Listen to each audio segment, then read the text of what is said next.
Welcome to this presentation, Teaching Empathy and Language, using Europeana to explore disability heritage in the EFL classroom.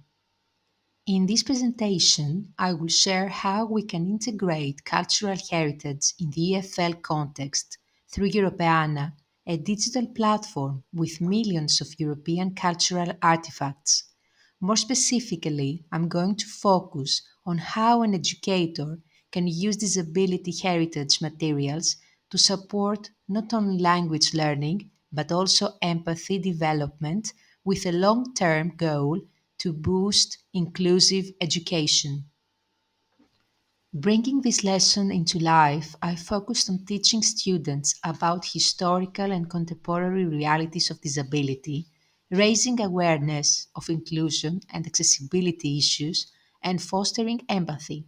I used authentic historical sources from Europeana that make students imagine lives and perspectives of people with disabilities, and I aimed at collaborative learning to encourage peer support. Europeana is a European multilingual digital platform dedicated to cultural heritage.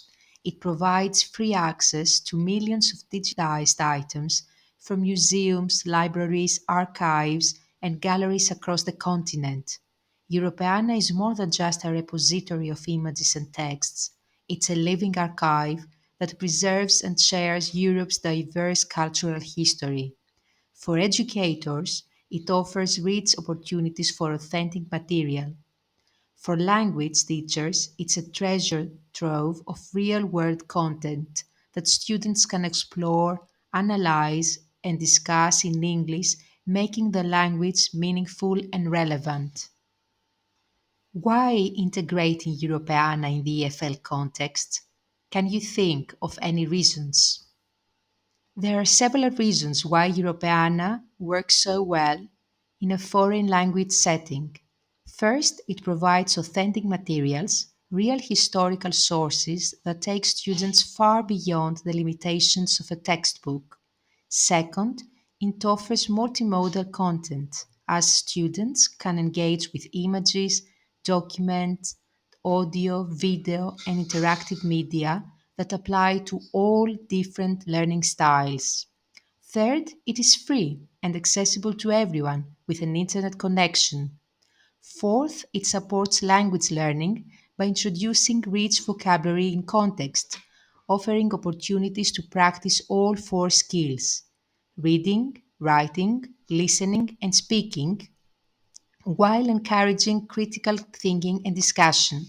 Finally, it fosters digital literacy, intercultural awareness, and inclusive education. This project was implemented in a Greek public secondary school. The class included 20 students, all around 14 years old, at an A2 level according to the Common European Framework of Reference. The intervention lasted for 3 sessions of 45 minutes each. The research approach was qualitative, based initially on teacher observation.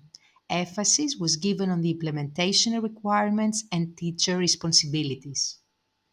Collaboration was key to the success of the lesson. Students worked in mixed ability groups where each member had a specific role. This division of roles encouraged peer teaching, supported greatly weaker students, and allowed everyone to participate meaningfully to the group's work. The first stage of the lesson lasted for 45 minutes and began with a warm-up activity. Students were shown a series of images from the Europeana platform related to disability. The teacher introduced key vocabulary, and students were then invited to predict the topic of the lesson. This stage sparked curiosity, gave students the language tools they would need for later tasks, and created a sense of purpose for the lesson. In the first main activity, students were given a link to a Europeana resource about the Paralympic Games. Working in pairs, they explored the material and answered a set of guided questions. This activity encouraged them to read for meaning, use new vocabulary in context, and help each other understand the content. Peer teaching played an important role as stronger students explained unfamiliar words or ideas to their classmates. The focus on Paralympic sports also provided an opportunity to expand vocabulary related to athletics, competition, and achievement, while highlighting the determination and skill of athletes with disabilities.